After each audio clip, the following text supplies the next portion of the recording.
El corolario es casi inevitable. Proliferan los casos de abandono de familia, vagancia infantil, delincuencia precoz, demencia, mendicidad y analfabetismo. Y en un plano más amplio, se trata de una gigantesca masa humana que no participa ni en los beneficios de su nación ni en las decisiones políticas y sociales. Víctima de un conjunto de circunstancias, de un sistema, no puede hacer nada significativo para alterar las condiciones. Su desidia a veces su estado de ignorancia forzoso, a veces la urgencia dramática de ganar el sustento, a veces todos estos factores juntos y otros impiden al hombre, a la mujer, al joven marginal hacer oír su voz. ¿Y qué pasó? ¿Qué pasó con este tipo? Con que agarrando pueblo, no, solo vienen a filmar aquí para hacer reír a los demás por allá lejos. ¡Orden! ¡Se cagó la toma! Bogotá no siempre se observa a sí misma como una ciudad habitada. Muchas veces se mira como si ciertos territorios y ciertas vidas ocurrieran por fuera de sus límites simbólicos, como si no formaran parte del proyecto urbano que se desea mostrar, vender o defender. En ese gesto de mirar aparentemente inocente, comienza una operación más profunda. La producción de imágenes que clasifican, jerarquizan y deciden quién pertenece y quién sobra. Durante más de 30 años, la ciudad ha sido filmada desde sus márgenes. Cámaras que bajan la mirada hacia el suelo, micrófonos que buscan la voz rota, planos que insisten en el cuerpo caído, en la oscuridad, en la ruina. Estas imágenes no aparecen por azar. Se repiten, se archivan, se difunden y se convierten en sentido común. Así, el archivo audiovisual no solo documenta la ciudad, la construye.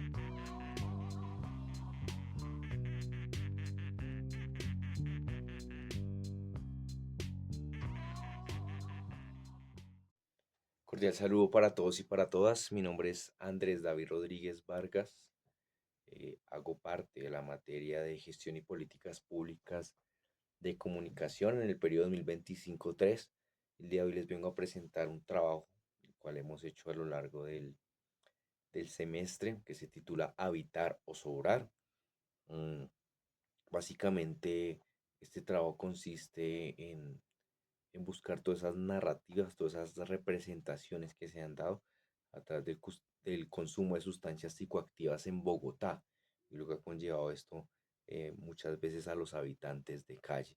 Sí, nos va a crear como esta representación, ese imaginario urbano donde el consumidor se va a situar entre quienes habitan la ciudad y pues quienes sobran en esa ciudad. Mm, para empezar con ello, pues ya vieron el fragmento de la película colombiana Agarrando Pueblo, una pieza de Carlos Mayolo y Luis Ospina del año de 1978. Si bien esto es un falso documental y se trabajó en Cali, se grabó en Cali, esto no es ajeno a la realidad y a lo que queremos mostrar en Habitar o Sobrar.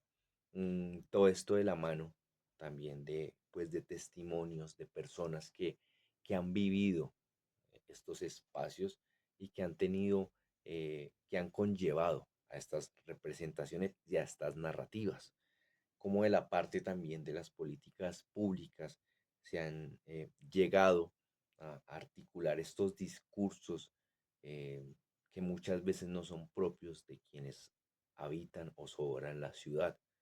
¿Sí? Entonces, esa es la invitación a este trabajo que se va a desarrollar a lo largo pues, de todo este video.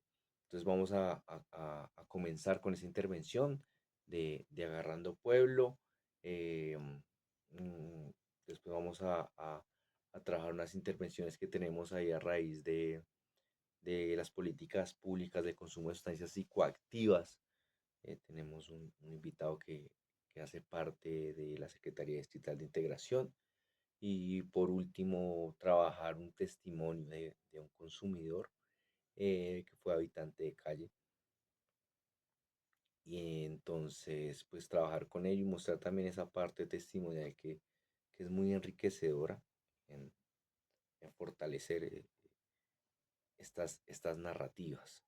Entonces, eso es básicamente lo que vamos a mostrar acá, acompañados de fragmentos de diferentes documentales, eh, de diferentes galerías fotográficas. Tenemos un trabajo muy interesante titulado Alfonso, eh, que acompaña una galería fotográfica, un cortometraje, ¿sí?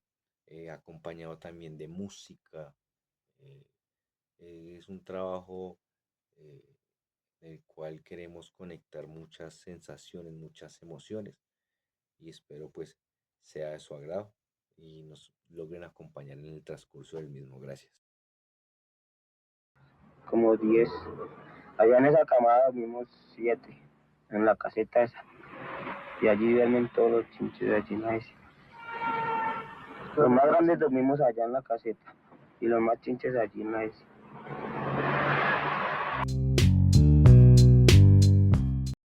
Bueno, y para ir entrando un poco más en materia, digamos que es importante mencionar eh, cómo la política pública comienza siempre con una palabra.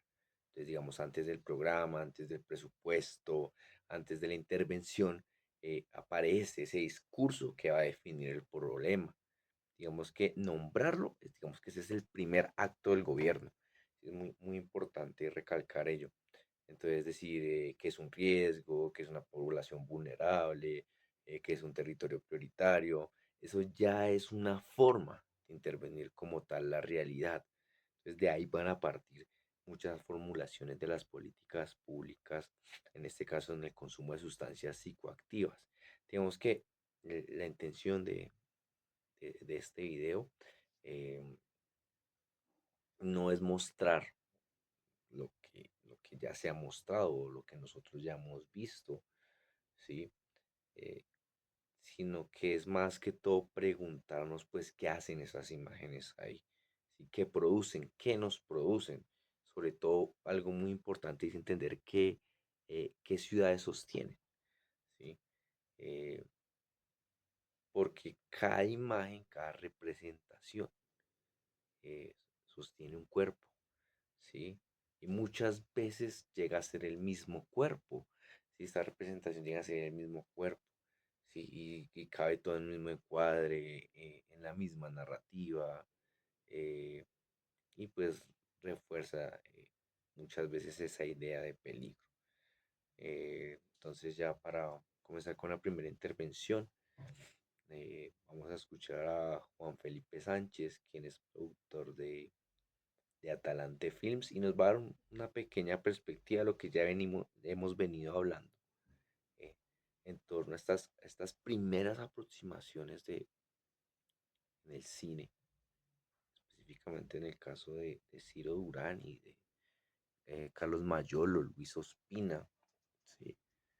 Eh, y estas primeras aproximaciones que pues, van a servir de, de pilares en la realización posterior eh, de documentales en torno a los habitantes de calle, a los consumidores de sustancias psicoactivas. Entonces, pues, vamos a escuchar.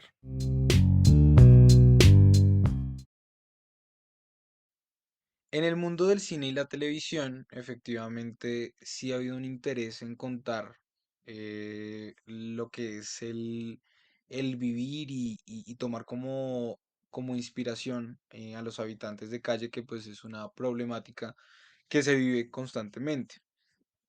En este caso, entra pues a jugar lo que es el por qué se cuenta sobre los habitantes de calle. ¿Sí? Por ejemplo, un caso muy sonado como fue Gamín de Ciro Durán, película hecha en los setentas, pues que se encargaba pues de hacer un seguimiento pues de estos habitantes y mostrar sus vicisitudes. Ahora bien, pues entra la contraparte que es la crítica que le hace Luis Ospina y Carlos Mayolo con su cortometraje Agarrando Pueblo, donde ellos hacen esta crítica de si el fin realmente de grabar a los habitantes de calle es simplemente por un fin mercantil, de ganar dinero y no más, por lo que es un tema muy apetecido, por ejemplo, para el mercado europeo que no está acostumbrado pues a este tipo de problemáticas así como se viven aquí en Latinoamérica o especialmente en Colombia. De hecho, ellos lo titulan también en inglés como los vampiros de la pobreza. ¿Sí? Y hacen un tratado que pues mostraron allá en Europa, donde hacían esta crítica y pues también con su cortometraje de Agarrando Pueblo. Entonces, realmente la representación entra a jugar acá porque se muestra si es únicamente por ganar dinero o venderlo en Europa o si es efectivamente pues por un interés genuino, ¿sí? Digamos que esto más visto en el documental, por eso se ha visto permeado y como hay veces los cineastas suelen apartarse de contar esto con el temor de que se les vea pues se vea de esta manera. Ya en lo que es la ficción, por ejemplo, como las películas hechas por Víctor Gaviria o ahora por Laura Mora, pues realmente se ve que pues realmente esto es ya con un fin de contar pues una problemática o otra ampliación y pues se desliga de esto. Esto es más relacionado al documental. A una cuadra de ahí, una bomba acababa de matar a alguien que dormía en una esquina.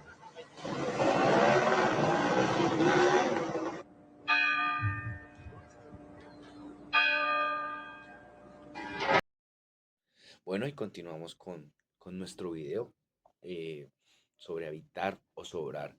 Después de esta intervención de Juan Felipe Sánchez, mostrándoles un poco de los fragmentos de estas películas, esos documentales de los cuales les hemos venido hablando, terminando haciendo énfasis en una pieza muy importante que se titula Indigentes y otras gentes, un documental de Pierre Henon del año de 1993. Acá ya nos vamos a situar más en la parte del cartucho, en Bogotá, eh, explícitamente, y vamos a dar el desarrollo pues de las políticas públicas o de los hitos que se han dado en las políticas públicas sobre el consumo de sustancias psicoactivas, primero un marco general y después pues ya en un marco distrital, entonces momentos muy importantes. Pues tenemos la ley 1566 del 2012, que es muy importante, que da un hito muy importante en los temas de políticas públicas de consumo de sustancias psicoactivas, y que todo esto se va a formalizar después, en el año 2023, cuando ya hablamos de una política nacional de drogas, que se estipula entre el 2023 y el 2033, ya como tal la consolidación de la política pública, pero recalcando la importancia pues de la ley 1566, que ya la voy a desarrollar un poco. Vamos a pasar por la política nacional de drogas y pues vamos a terminar con, con esta, con la formulación que se está dando de la política distrital de consumo de sustancias psicoactivas. Una política que se encuentra en una fase de consulta que se ha venido trabajando durante los últimos meses del año y que se espera pues ya entre mediados de enero y marzo pues sea radicada. En cuanto a eso, a contexto actual que me parece muy importante mencionar. Entonces, digamos que dentro de este hito histórico es importante hablar de la ley 1566 del 2012. Ya en ella radica su importancia en entender en Colombia eh, y establecer un poco la problemática del consumo de sustancias, en este caso sustancias psicoactivas, que ya comienza a ser tratado como un asunto de salud pública y ya dejase perder su carácter punitivo, entenderse como un problema penal o en este caso moral, ¿sí? Digamos que toda esta ley va a surgir en ese cuestionamiento de ese paradigma prohibicionista, ¿sí? Eh, Se va a dar todo ese reconocimiento progresivo al derecho fundamental a la salud. Entonces esto es un hito muy importante en el aspecto normativo. Estamos hablando del aspecto normativo, que tiende a ser pues también muchas veces de carácter discursivo, como lo hemos también venido planteando a lo largo del video. Básicamente, ¿cuáles son los aportes centrales de esta ley? se va a empezar a entender pues ese consumidor como ya como un sujeto de atención, ya deja de ser un delincuente, ¿sí? Reconoce explícitamente a las personas con ese consumo ya problemático como sujetos de derechos. ¿Sí? Entonces, pues lo que va a llevar esto es obligar al Estado pues a garantizar toda esta atención integral, pues va incluyendo prevención, tratamiento, rehabilitación, reintegración, eh, etcétera, ¿sí? Esa famosa reintegración social, ¿no? Y todo esto se va a alinear más tarde con lo que va a ser la Política Nacional de Drogas en el año 2023. Digamos que en este primer apartado, un poco contextual, va a ser lo que nos va a hablar en una entrevista que tuvo la compañera Paula Alejandra Rivera con un integrante de la Secretaría Distrital de Integración Social, que se encuentra trabajando en la localidad de Los Mártires. Él se reconoce como comuñero ilustrado, pero es un educador popular, eh, licenciado en ciencias sociales, pues con especialización en primeras infancias. Y nos van a ir a hablar un poco también como esa parte de la intervención distrital, digamos, sobre todo en el gobierno de Gustavo Petro, que se va a alinear también pues con esta ley 1566.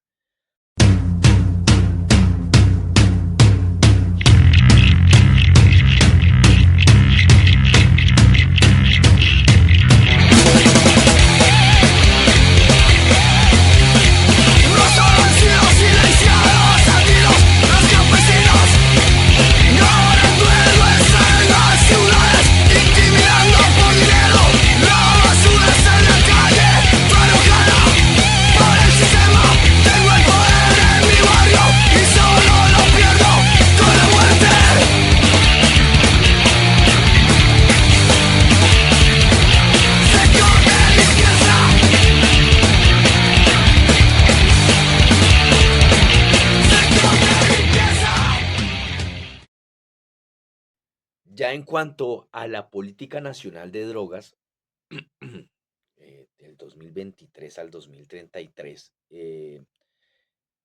va a haber un, va a haber un giro discursivo muy importante en Colombia, digamos, porque ya totalmente se establece el consumo de drogas como un asunto de salud pública, se le da un enfoque de derechos humanos, se prioriza como toda la parte de la reducción de riesgos y daños, y aquí va a tener un enfoque territorial, diferencial y comunitario.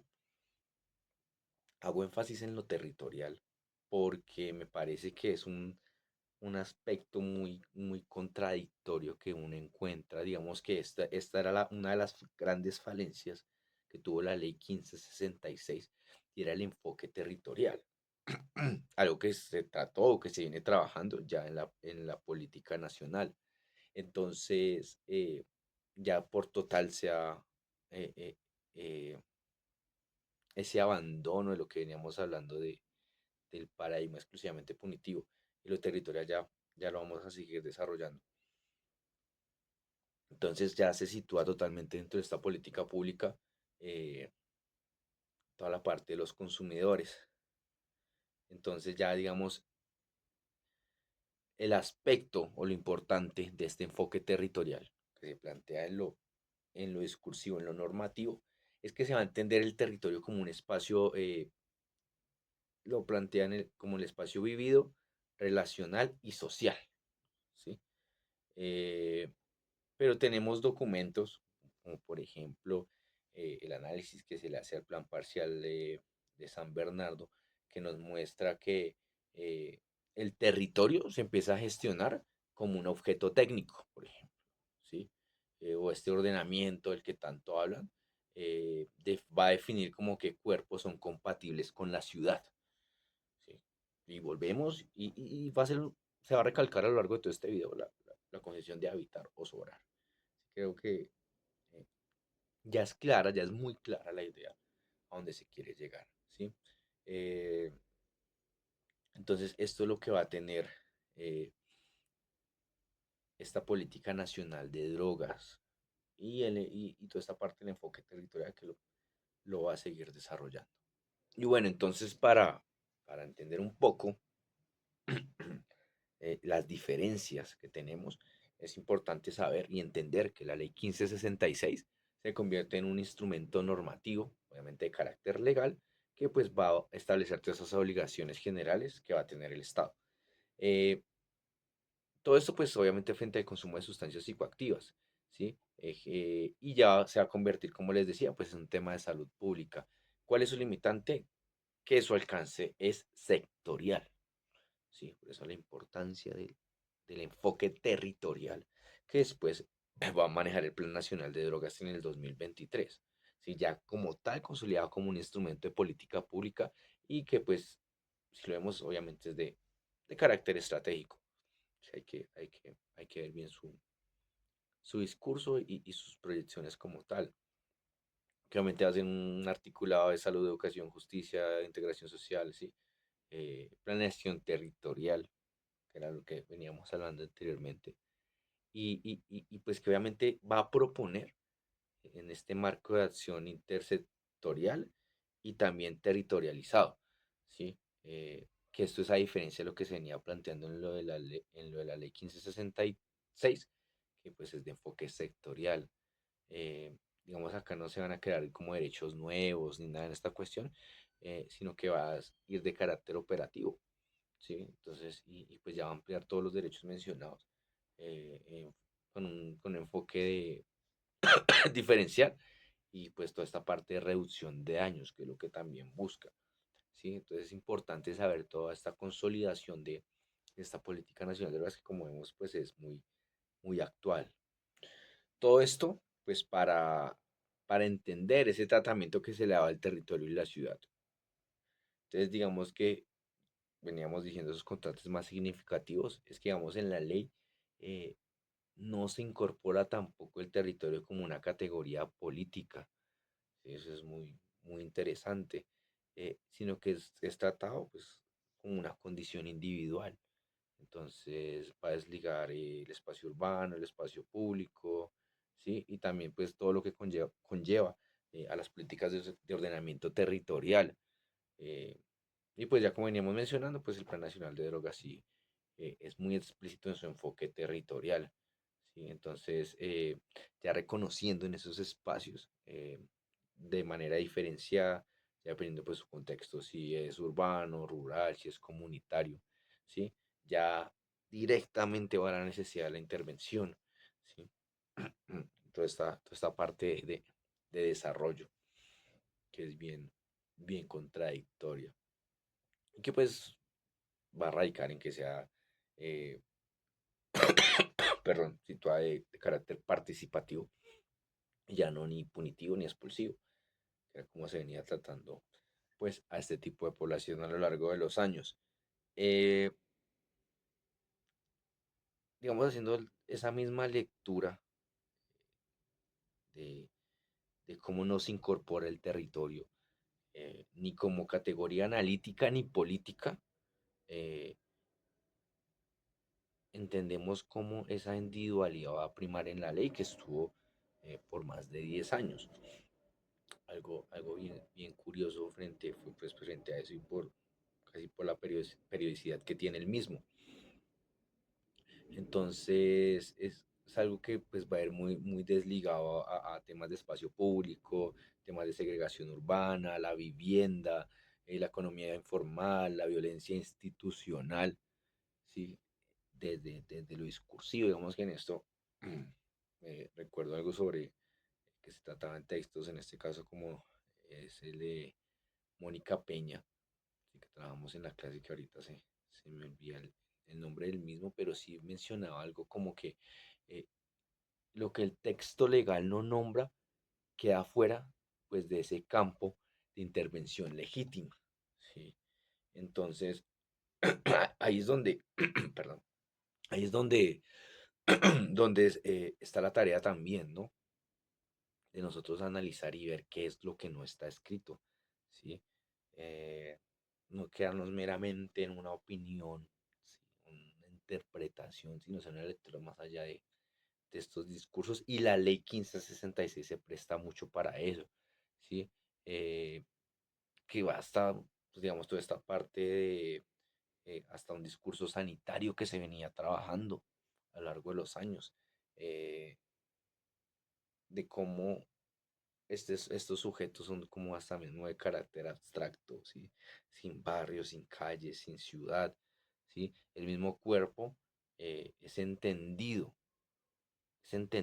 ya se empieza a entender el cuerpo, pero el lugar donde ese cuerpo existe es totalmente ignorado y que va a ser regulado pues por las políticas públicas.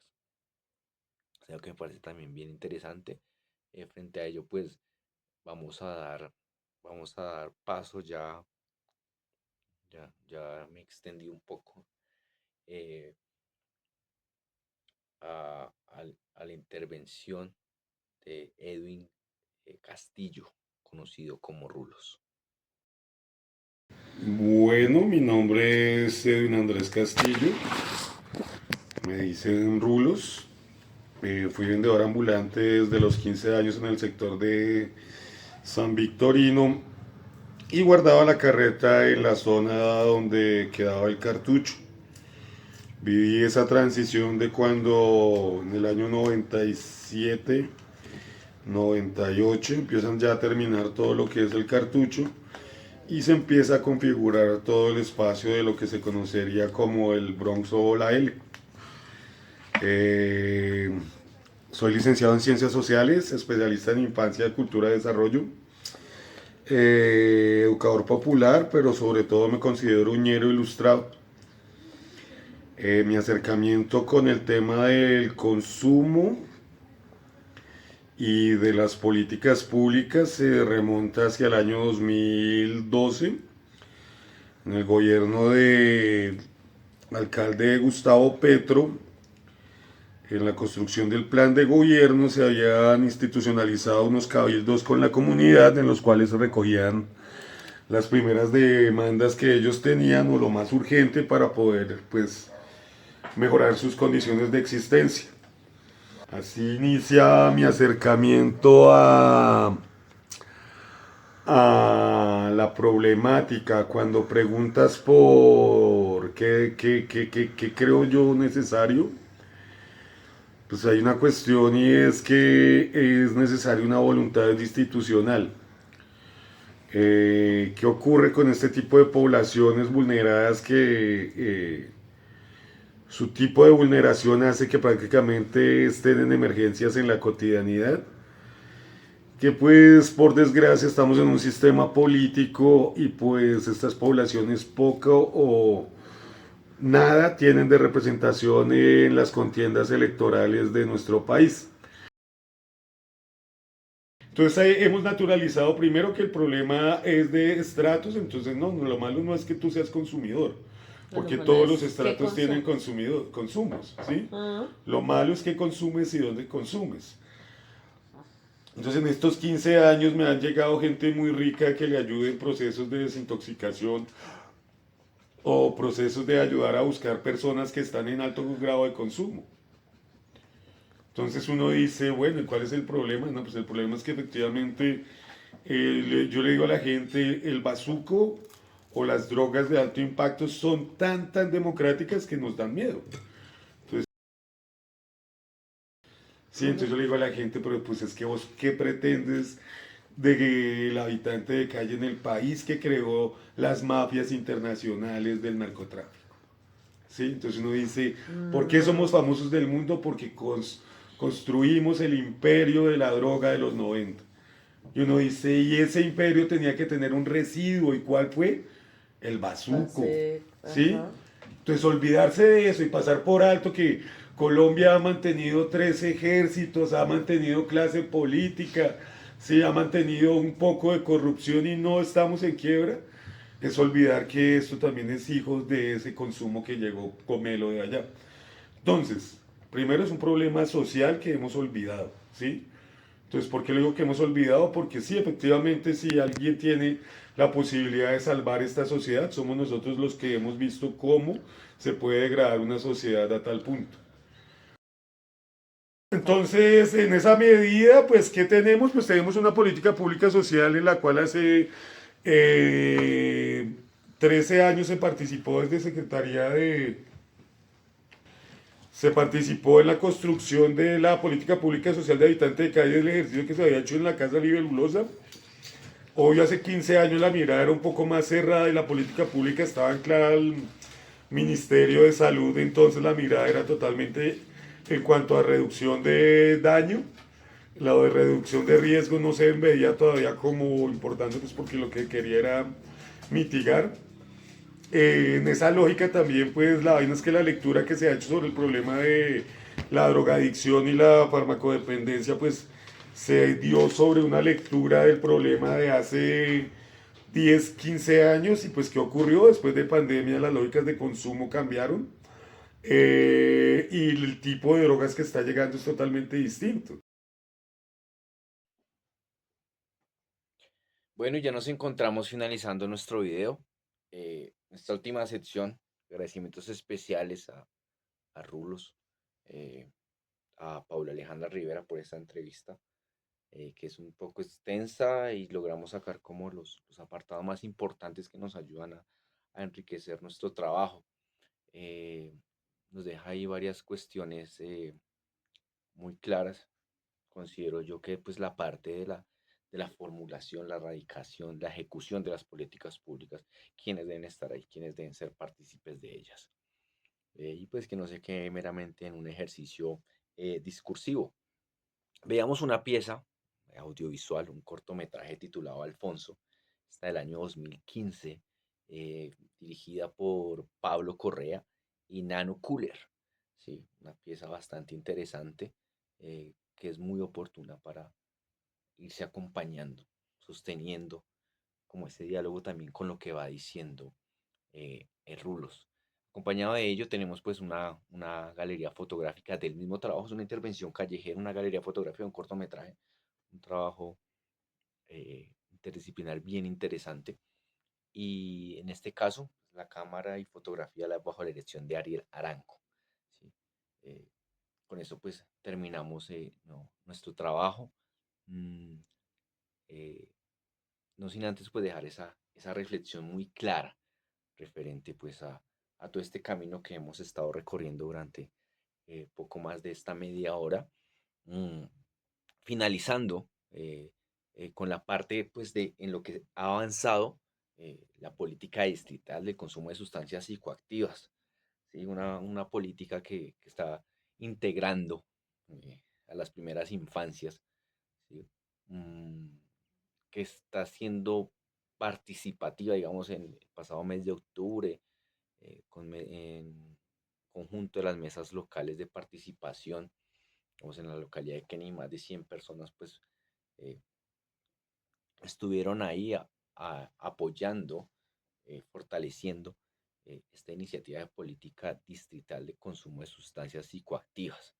¿Sí? En eso, en el plano actual, ¿sí? Eso no significa que no sigamos siendo mm, críticos eh, frente a lo que se está haciendo y lo que se viene, y no solo en esa formulación de esa política, sino en general de todas las políticas públicas, digamos en este caso en Bogotá. Esa es como la invitación que hacemos de parte de este trabajo.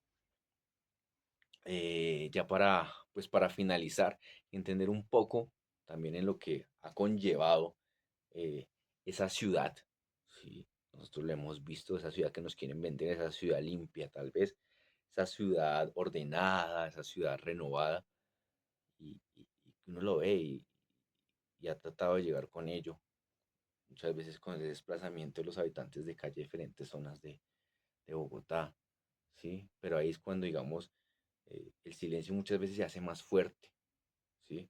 Eh, y llegaremos a preguntarnos, pues, quién ya no está, quién fue desplazado, pues, para que esta imagen exista o esta imagen que nos quieren vender, ¿sí? De ciudad. Eh, Terminando acá, digamos que Escobar nos diría que ese desarrollo siempre necesita producir su exterior, básicamente. En palabras de, digamos, de Arroyave, también diría que la política pública legitima esa misma exclusión. Y pues ya para finalizar, Mónica Peña nos recordaría que todo esto fue posible porque primero se dijo, lo mencionaba al principio de este video. Entonces primero se dijo, se escribió y consiguiente se normalizó. Tenemos que acá al final la conclusión es eh, dejar una pregunta abierta, una pregunta de mucho carácter, ¿sí? Puede ser una pregunta de carácter ético, político, hasta estético, ¿sí? Y esa pregunta con la que quiero terminar este trabajo es, ¿qué ciudad estamos construyendo cuando aceptar que algunos sobran se vuelve normal? Muchas gracias.